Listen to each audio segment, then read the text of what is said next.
ओम नमः शिवाय। नमस्कार दोस्तों, स्वागत है आप सभी का हमारे चैनल भक्ति ज्ञान में। दोस्तों, आज मैं आपको अमरनाथ की अमर कथा शिव पार्वती संवाद की कथा सुना रहा हूँ। दोस्तों, स्वयं शिव जी द्वारा दिए गए वरदान के अनुसार इस कथा को श्रद्धा पूर्वक पढ़ने या सुनने वाला मनुष्य शिव लोक को प्राप्त करता है। युगों पहले जब पार्वती के मन में यह शंका उत्पन्न हुई कि शंकर जी ने अपने गले में मुंडमाला क्यों और कब धारण की है, तो शंकर जी ने उत्तर दिया कि हे पार्वती, जितनी बार तुम्हारा जन्म हुआ उतने ही मुंड मैंने धारण कर लिए। इस पर पार्वती जी बोली कि मेरा शरीर नाशवान है, मृत्यु को प्राप्त होता है, परंतु आप अमर हैं, इसका कारण बताने की कृपा करें। भगवान शिव ने रहस्यमयी मुस्कान भरकर कहा, यह तो अमर कथा के कारण है। ऐसा सुनकर पार्वती के मन में भी अमरत्व प्राप्त कर लेने की इच्छा जागृत हो उठी और वह अमर कथा सुनाने का आग्रह करने लगी। कितने ही वर्षों तक शिव जी इसको टालने का प्रयत्न करते रहे, परंतु पार्वती के लगातार हट के कारण उन्हें अमर कथा को सुनाने के लिए बाध्य होना पड़ा। परंतु समस्या यह थी कि कोई अन्य जीव उस कथा को न सुने। अतः किसी एकांत व निर्जन स्थान की खोज करते हुए श्री शंकर जी पार्वती सहित अमरनाथ की इस पर्वत मालाओं में पहुंच गए। इस अमर कथा को सुनाने से पहले भगवान शंकर यह सुनिश्चित कर लेना चाहते थे कि कथा निर्विघ्न पूरी की जा सके, कोई बाधा न हो तथा पार्वती के अतिरिक्त अन्य कोई प्राणी उसे न सुन सके। उचित एवं निर्जन स्थान की तलाश करते हुए वे सर्वप्रथम पहलगांव पहुँचे, जहाँ उन्होंने अपने नंदी बैल का परित्याग किया। वास्तव में इस स्थान का प्राचीन नाम बैल गांव था, जो कालांतर में बिगड़कर तथा क्षेत्रीय भाषा के उच्चारण से पहलगांव बन गया। तत्पश्चात चंदनबाड़ी में भगवान शिव ने अपनी जटा केशों से चंद्रमा को मुक्त किया। शेषनाग नामक झील पर पहुंचकर उन्होंने अपने गले से सर्पों की मालाओं को भी उतार दिया। इसी कथा के आधारभूत शेषनाग पर्वत पर नागों की आकृतियां विद्यमान हैं। हाथी के सिर पर सूंड वाले प्रिया पुत्र श्री गणेश जी को भी उन्होंने महगुनज पर्वत पर छोड़ देने का निश्चय किया, जिस स्थान का प्राचीन एवं शुद्ध उच्चारण महागणेश था, जो धीरे धीरे संभवतः काश्मीरी भाषा के प्रभाव से महागुनस हो गया। फिर पंचरत्नी नामक स्थान पर पहुंचकर शिव ने पंच तत्वों पृथ्वी, जल, वायु, अग्नि और आकाश का परित्याग कर दिया। भगवान शिव इन्हीं पंच तत्वों के स्वामी माने जाते हैं, जिनको उन्होंने श्री अमरनाथ गुफा में प्रवेश से पहले छोड़ दिया था। इसके पश्चात शिव पार्वती ने इस पर्वत श्रृंखला में तांडव नृत्य किया था। तांडव नृत्य वास्तव में सृष्टि के त्याग का प्रतीक माना गया। सब कुछ छोड़ छाड़ कर अंत में भगवान शिव ने श्री अमरनाथ की इस गुफा में पार्वती सहित प्रवेश किया और मृग छाला बिछाकर पार्वती को अमृत का रहस्य सुनाने के लिए ध्यान मग्न होकर बैठ गए। लेकिन इससे पहले उन्होंने कालाग्नि नामक रुद्र को प्रकट किया और आज्ञा दी, चहुं ओर ऐसी प्रचंड अग्नि प्रकट करो जिसमें समस्त जीवधारी जलकर भस्म हो सके। कालाग्नि ने ऐसा ही किया। अब संतुष्ट होकर शिव ने अमर कथा कहनी शुरू की, परंतु उनकी मृगछाला के नीचे तोते का एक अंडा भस्म नहीं हुआ। इसके दो कारण थे, एक तो मृगछाला के नीचे होने से शिव की शरण पाने के कारण, और दूसरा अंडा जीवधारियों के श्रेणी में नहीं आता, फिर भी बच गया था, जिसने अंडे से बाहर आकर अमर कथा को सुन लिया। श्री पार्वती जी ने कहा, प्रभु, मैं अमर कथा की यात्रा की महिमा सुनना चाहती हूँ, जिसके सुनने से जन्म जन्मांतर के पाप ताप मिट जाते हैं। जगत स्वामिन, आप श्री अमर कथा जी के लिंग का महत्व तथा मार्ग के तीर्थों का वर्णन कीजिए। श्री अमरनाथ की यात्रा तथा पूजन विधि भी कहें और यह भी बताएं कि जो शास्त्रोक्त यात्रा को त्याग कर केवल लिंग के ही दर्शन करता है, वह किस गति को प्राप्त होता है। भगवान श्री शंकर ने कहा, मनुष्य श्री अमरनाथ की यात्रा करके शुद्धि को प्राप्त करता है तथा शिवलिंग के दर्शन से भीतर बाहर से शुद्ध होकर धर्म, अर्थ, काम, वचन तथा मोक्ष को प्राप्त करने में समर्थ हो जाता है। वह मनुष्य जो कि मार्ग के तीर्थों पर यथा विधि स्नान, दान इत्यादि न करके सीधा गुफा में ही पहुंच जाता है, उसकी यात्रा निष्फल समझो। भगवान श्री शंकर ने कहा, हे देवी, दो प्रकार की ऊपर तथा नीचे की यात्रा है। उधर ऊपर की यात्रा मोक्ष चाहने वाले योगियों के लिए प्राणायाम द्वारा है।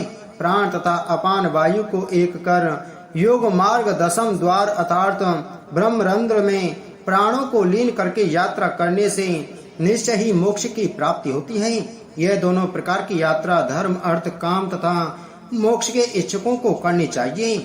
निम्न निचली यात्रा यानी पैदल यात्रा से मनुष्यों के संपूर्ण पाप दूर होकर चित्त निर्मल हो जाता है और इसी तरह हठ योग और राज योग से तीर्थ पर किसी अच्छे विद्वान पंडित द्वारा अमर कथा सुनने से पुरुष ज्ञान का अधिकारी हो जाता है। इस तरह से कहे गए के अनुसार यात्रा करने वाले मुक्ति को प्राप्त करते हैं। अतः पुण्य देने वाली निम्न यात्रा का यहाँ वर्णन है। श्रीनगर में विघ्नों का नाश करने वाली श्री गणेश जी की पूजा करें। रीति के अनुसार भगवान श्री शंकर का स्मरण करते हुए वहां से बाहर निकलकर 66 तीर्थ पर स्नान तथा आचमन करके शिव की ओर बढ़े। प्रिय वहां गंगा जी का दर्शन और प्रणाम करके भगवान श्री शंकर का पूजन, देवता और ऋषियों का तर्पण व ब्राह्मणों को भोजन करवाएं। फिर अन्न वस्त्र आदि दान देकर विसर्जन करें। फिर पद्मपुर में जो सिद्धों का स्थान है वहां पर स्नान करके और दान देकर युक्ति तथा मिष्टों मिठन तीर्थों पर स्नान करके अवंतीपुर वांतीपुर को चले। वहां साधु महात्माओं के क्षेत्र में स्नान करके वह नग्न मेहरनाग जाकर हरिपारा गांव में हरिदाक्ष गणपति विघ्नों के नाश करने वाले श्री गणेश जी का पूजन करके और देवताओं तथा ऋषियों का तर्पण करें। देवताओं तथा पितरों का तर्पण करने से तथा दान करने से श्री गणेश की कृपा से मनुष्य के समस्त विघ्न तथा पाप नष्ट हो जाते हैं। उसके बाद बलिहार क्षेत्र वहियार ग्राम में स्नान करके आगे बढ़े। नागाश्रम वागहान में जिसको कि हस्ती कर्ण कहते हैं, संगम के समीप जाकर ज्येष्ठासान नामक गण स्वामी भगवान श्री सदाशिव का पूजन करके आगे चले। तीनों तापों तथा मलों का नाश करने वाले तीर्थ जल में स्नान व आचमन करके चक्र नामक तीर्थ चक्रधर पर जाकर स्नान करके देवताओं तथा ऋषियों का तर्पण करें और सोने का चक्र बनाकर ब्राह्मणों को दान देवें। फिर विधिवत हवन तथा जप करके देवक तीर्थ देवक यार की ओर चले और फिर वहां स्नान करके हरिश्चंद्र तीर्थ विजय विहार बीज विहारा पहुंचकर स्नान करें तथा वृषध्वज महादेव जी का पूजन कर हव्य कव्य आदि से देवताओं और ऋषियों का तर्पण करें। गौ स्वर्ण तिल और भोजन यथा शक्ति सत्पात ब्राह्मण को दान देवें। ऐसा करने से मनुष्य को ब्राह्मण को तृप्त करने के फल की प्राप्ति होती है। हे देवी, इसके पश्चात भोजन करें और तीर्थ को नमस्कार करके आगे चलें और लंबोदरी नदी पर आलस्य रहित होकर स्नान करके ठोजेवार ग्राम से भगवान श्री सदाशिव के दर्शन करें। जिसके बाद सूर्य क्षेत्र मार्तंड भवन मठन में सूर्य कुंड सूर्य गंगा में स्नान करके भगवान भास्कर का दर्शन करें। श्री सूर्य नारायण का पूजन संसार के समस्त भोगों तथा मुक्ति को देने वाला है। यात्रियों को सूर्य क्षेत्र में अन्न वस्त्र आदि का दान ब्राह्मणों को देना चाहिए। यह सूर्य क्षेत्र मठन तीर्थ अपने कर्मों से दुखी हुए पितरों के उद्धार के लिए उत्तम है। ऐसा देवताओं तथा ऋषियों महर्षियों का मत है। हे देवी, यहाँ पर पिंडदान आदि से पितरों का उद्धार करें। दोनों कुंडों का दर्शन करें और फिर उनमें मत्स्य रूपी देवताओं का दर्शन कर उनको नाना मंत्रों से तृप्त करें। पश्चिम वाहिनी गंगा में स्नान करके पितरों के उद्धार के लिए श्राद्ध करें। इसके बाद सत्कार साकरस स्थान पहुँचे, स्नान करें और गणेश का पूजन करें और फिर भद्राश्रम में जाएं। फिर परम पवित्र है शीर्ष शिल ग्राम आश्रम में तथा स्त्रस्वतर क्षेत्र में गंगा जल में स्नान करके संध्या वंदन आदि नित्य क्रिया करें। सल रक सलर ग्राम में पहुंचकर पवित्र अनंतनाग तालाब के जल में स्नान कर उत्तम वाल खिल्य आश्रम खिल्यन को जाना चाहिए। हे देवी, अब मैं ताप पाप को हरने वाले तथा चित्त को शुद्ध करने वाले वालखिल्य तीर्थ का महत्व सुनाता हूँ, ध्यान पूर्वक सुनो। पूर्व काल में वालखिल्य नामक महर्षियों ने घोर तप किया। फिर भगवान श्री विष्णु ने मेघ सदस्य गंभीर वाणी से कहा, मैं तुम्हारे तप से अत्यधिक प्रसन्न हूँ, अतः तुम वर मांगो। तब ऋषियों ने कहा कि हे देव, यदि आप हम पर प्रसन्न हैं तो यहाँ पर गंगा को ला दीजिए। ऋषियों की प्रार्थना सुनकर भगवान श्री विष्णु ने अपने चरणों से धरती को छूकर वहां से गंगा को प्रकट किया और उसके साथ ही उन लोगों को यह वरदान भी दिया कि प्रलय पर्यंत वालखिल्य तीर्थ लोगों को पवित्र करता रहेगा। पवित्र और पुण्य खिल्यायान तीर्थ पर मनुष्य स्नान, दान तथा जप पूजा करें और इससे स्वर्ग की प्राप्ति होती है। उस वालखिल्य तीर्थ पर जगत गुरु सर्वव्यापी नारायण का पूजन करें, जो कि नाना प्रकार के भोगों तथा मोक्ष के प्रदान करने वाला है। तीर्थ पर स्नान और यथाशक्ति दान देकर महावन गणेश बल यह पहलगाम में है में श्री गणेश जी का पूजन करें। हे सुंदरी, श्री गणेश जी को नमस्कार करके लड्डुओं तथा खीर का भोग लगावें। पाप तथा विघ्नों से रहित होकर मामलेश्वर क्षेत्र को जावे। हे साध्वी, मामलेश्वर भगवान के दर्शन या तीर्थ जल में स्नान करके मनुष्य रोगों तथा पापों से छूट जाता है। यहाँ पर स्नान करने के पश्चात मनुष्य दान करे तथा ब्राह्मणों को भोजन करवाए। एक समय भगवान श्री सदाशिव जी श्री गणेश जी को दोनों द्रोणियों का द्वारपाल बनाकर आप स्थलवाद को चले गए थे। वहाँ पर थोड़ी देर ठहरकर खिल्यायन के ऊपर दंडक मुनि के आश्रम जाकर विश्राम करने लगे। वहाँ देवता आए। भगवान सदाशिव ने कहा, आगे मत बढ़िए। इस शब्द को सुनकर गणेश जी पाताल देश से आए और उन्होंने भी यही शब्द कहे और इस शब्द से फिर देवता भगवान श्री सदाशिव में लीन हो गए। अतः फिर यह ग्राम मामल के नाम से प्रसिद्ध हुआ। भगवान श्री सदाशिव ने श्री गणेश जी से कहा, तुम मामल यह शब्द सुनकर पाताल से यहाँ आए हो, अतः दीर्घ काल तक यहाँ ठहरो और समस्त विघ्नों को दूर करो। जो मनुष्य यहाँ पर तुम्हारा पूजन करेंगे वह परम सिद्धि को प्राप्त करेंगे। यह वरदान श्री सदाशिव जी श्री गणेश जी को देखकर दंडकारण्य में अंतर्ध्यान हो गए। मनुष्य को पवित्र मामलक ग्राम में मामेश्वर का दर्शन करने और श्री गणेश जी का पूजन करने से अश्वमेघ का फल मिलता है। श्री गणेश जी की कृपा से मनुष्य की संपूर्ण कामनाएं पूर्ण होकर उसे पशु, पुत्र तथा धन की प्राप्ति होती है और उसकी यात्रा भी सफल हो जाती है। इसके पश्चात समस्त पापों को मिटाने वाले भृगुपति तीर्थ, यह तीर्थ पहलगांव में डांग बगला के समीप है। जाकर वहाँ विधिवत स्नान तथा दान करके भगवान श्री हरि का पूजन करें। भृगु जी ने परिशीलन वन में दीर्घ काल तक बड़ा भारी तप किया था। ऐसा कठिन तप जो देवता भी ना कर सकते थे। इसी बीच में भगवान श्री विष्णु देवताओं के साथ महर्षि भृगु जी के दर्शनों के लिए आए। भृगु जी ने अपने आसन पर से उठकर उनको प्रणाम किया और सदैव एक रस रहने वाले भगवान श्री विष्णु ने उनके सर को चूमकर उनको गले से लगा लिया। हे माहेश्वरी, भृगु और विष्णु भगवान ने आपस में आलिंगन किया। उनके शरीर में से पवित्र पसीना निकला, जिससे वह पवित्र तीर्थ बना। श्री सदाशिव बोले, हे देवी, क्योंकि यह तीर्थ भृगु के पसीने से बना है, अतः इसका नाम भृगु तीर्थ प्रसिद्ध हुआ। यहाँ पर जो मनुष्य स्नान करके तांबे तथा वस्त्र का दान करेगा, उसकी यात्रा निसंदेह सफल होगी। वह मनुष्य स्नान करने से अति उत्तम पुण्य को प्राप्त होता है। एक बार कैलाश पर्वत पर भगवान श्री सदाशिव और श्री पार्वती ज्ञान संबंधी बातचीत कर रहे थे। उन्होंने श्री गणेश को द्वारपाल बनाकर उनसे कह रखा था कि किसी को अंदर मत आने देना। इतने में देवराज इंद्र देवताओं सहित वहाँ आए। गणेश जी ने उनको रोका। इस पर दोनों में बड़ा भारी युद्ध हुआ और इंद्र हार गए। इंद्र के साथ लड़ने से श्री गणेश जी को बहुत ज्यादा भूख व प्यास महसूस हुई। तब श्री गणेश जी ने बहुत स्वादिष्ट फल खाकर बहुत सा गंगा जल पी लिया, जिससे उनका पेट बढ़ गया। तब से ही भगवान श्री सदाशिव जी श्री गणेश जी को लंबोदर के नाम से पुकारने लगे। हे देवी, भगवान श्री सदाशिव ने जब गंगा को सूखा हुआ देखा तो क्रोध में भरकर श्री गणेश जी के पेट पर डमरू से चोट की, जिससे गंगा उनके पेट में से निकलकर बहने लगी और पौराणिक कथाओं में उनका नाम लंबोदरी प्रसिद्ध हुआ। हे प्रिय, लंबोदरी नदी के जल का स्पर्श कोटि जन्मों के पापों का नाश करता है। इसलिए मामलेश्वर के पास इस नदी का स्पर्श करना आवश्यक है। सीता, लक्ष्मण तथा राम ने विचरते विचरते रमणजनक पवित्र वन में आकर मदयुक्त राक्षसों को देखा। इससे उनको पसीना आ गया। वह पसीना कुंडों में पड़ने से यह कुंड परम पवित्र हो गए। भगवान श्री रामचंद्र जी महाराज पाषाण पर चढ़कर बाणों से राक्षसों का समाप्त करने लगे।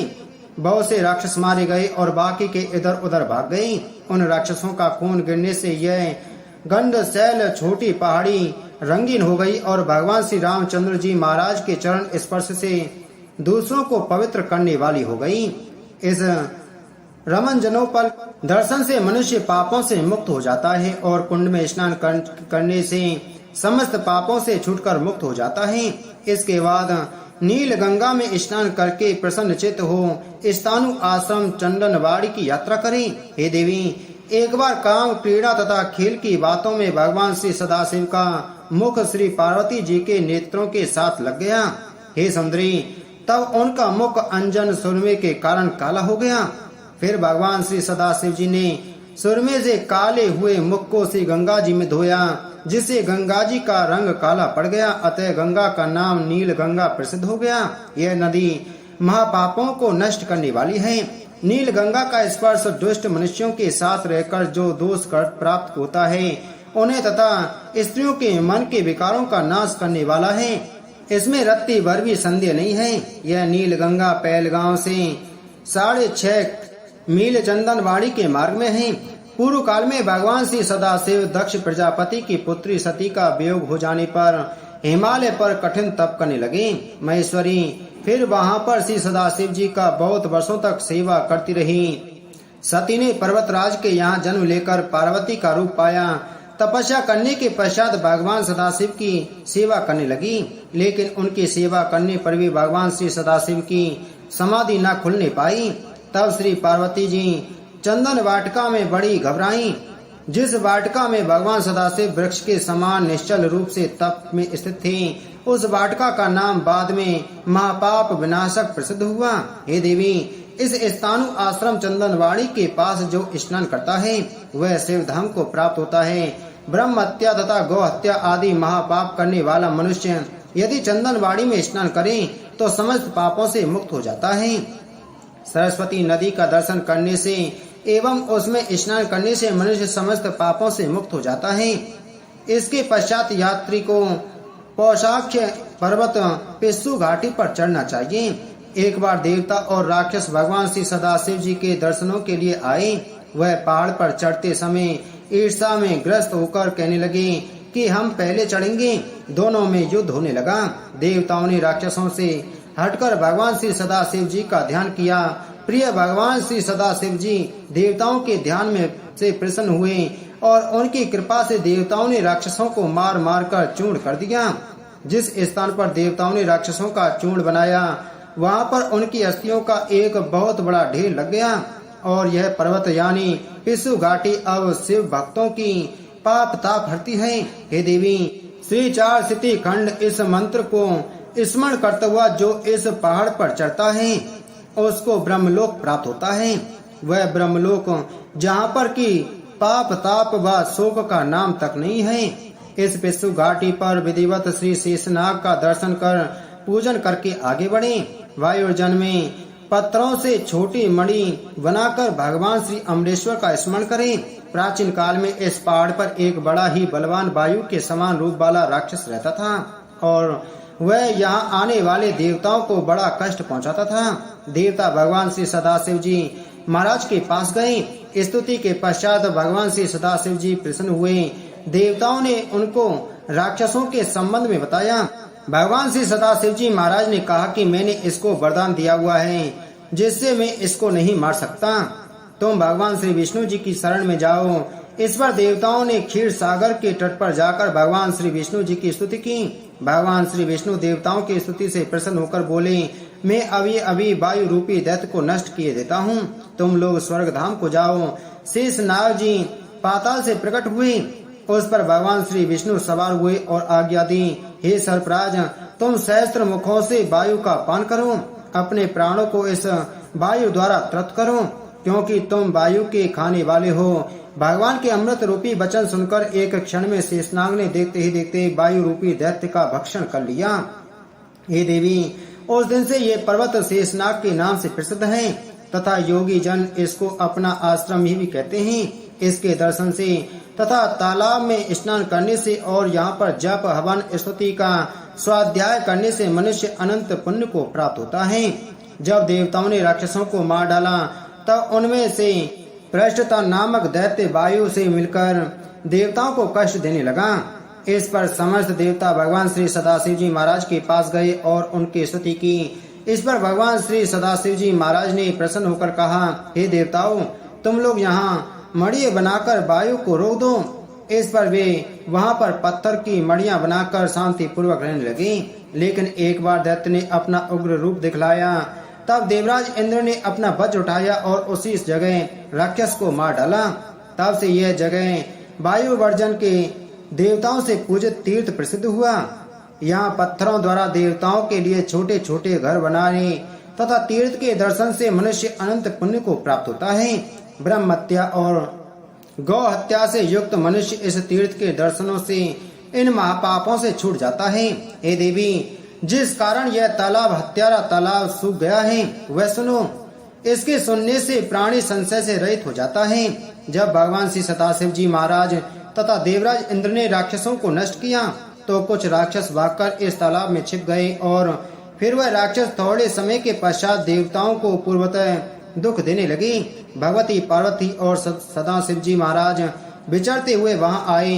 भगवती पार्वती ने भगवान श्री सदाशिव जी महाराज से देवताओं के दुख दूर करने के लिए कहा। भगवान श्री सदाशिव महाराज ने हुंकार किया, जिससे वह राक्षस डरकर इस तालाब में जाकर छिप गए।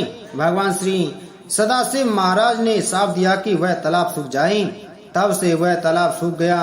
इस स्थान पर यात्रियों को मौन होकर यात्रा करनी चाहिए। हे सुंदरी, इसके बाद पंचतरणी के पंच प्रवाहों में स्नान करें और देवता तथा पितरों का सावधान होकर तर्पण करें। पूर्व काल में एक बार भगवान श्री सदाशिव महाराज तांडव नृत्य कर रहे थे और नृत्य करते समय उनका जटा जूट ढीला हो गया और उसमें से फिर पंचतरणी गंगा निकली, जो महापापों को दूर करने वाली है। जो मनुष्य आलस रहित इस पंचतरणी नदी में स्नान करता है वह ब्रह्म हत्या आदि घोर पाप से मुक्त हो जाता है। यहाँ पर स्नान करने वाले को वही फल मिलता है जो कुरुक्षेत्र, प्रयाग, नैमिषारण्य में स्नान तथा दान करने से प्राप्त होता है। ये सुंदरी, यदि इस तीर्थ पर गऊ, वस्त्र, चंदन, केसर, अगर, कस्तूरी आदि ब्राह्मण को दान दिए जाएं तो यात्री को शिवधाम की प्राप्ति होती है। इसके पश्चात ऊंची चोटी वाले पहाड़ पर चढ़कर डमारक देवता के दर्शन करने चाहिए। बड़े से बड़ा पापी भी डमारक देवता के दर्शन करने से पापों को छूट जाता है। हे देवी, अधिक क्या कहूँ, बस इतना कहना ही पर्याप्त है कि यात्री डमारक देवता की पूजा तथा परिक्रमा करने से ही श्री अमरनाथ के दर्शन योग्य हो जाता है। एक बार भगवान श्री सदाशिव जी महाराज नृत्य में इतने लीन हो गए कि उनका संध्या का समय भी व्यतीत हो गया।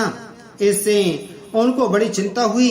एक बार भगवान श्री सदाशिव जी महाराज जी कार्तिक स्वामी के साथ क्रीड़ा कर रहे थे कि उक्त गण को निंद्रा आ गई और भगवान श्री सदाशिव जी महाराज का संध्या काल व्यतीत हो गया। इससे भगवान श्री सदाशिव जी महाराज के क्रोध का कोई पारावार न रहा और उन्होंने उक्त गण को श्राप दिया कि वह शिला रूप होकर देर तक वहां ठहरे।